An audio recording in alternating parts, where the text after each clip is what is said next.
तर या पद्धतीने आपण ब्लाऊज पीसची डबल फोल्ड करून घेतलं आहे, जेणेकरून आपल्याला तुमच्या लक्षात येईल मग परफेक्ट आर्महोल कसा काढायचा.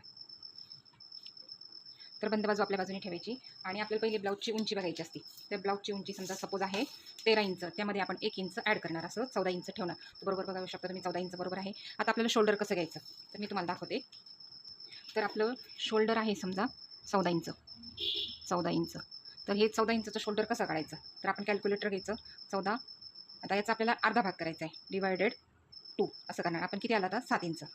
तर 7 इंच टाकताना अगोदर बरोबर इथं या ठिकाणी आपण कधी पण कटिंग करताना या ठिकाणी टाकायचं 7 इंच. या ठिकाणी आपण टाकणार 7 इंच. दिसतंय का बघा तुम्हाला, 1 मिनिट. या ठिकाणी घेतला आपण 7 इंच. आता दिसेल तुमच्या कलर वेगळा आहे. तर या ठिकाणी आपण घेतलं 7 इंच. आता या ठिकाणी काय करायचं, शोल्डर सगळ्यांचं उतरतंच, त्यासाठी कंपल्सरी काय करायचं, आपण काय करतो ह्या बाजूने शोल्डर डाऊन करतो, या बाजूने पण शोल्डर डाऊन करायचं असतं, पण पहिलं परफेक्ट या ठिकाणी आपल्याला डाऊन करावं लागतं, कारण या ठिकाणी जो आपल्या शोल्डरचा भाग असतो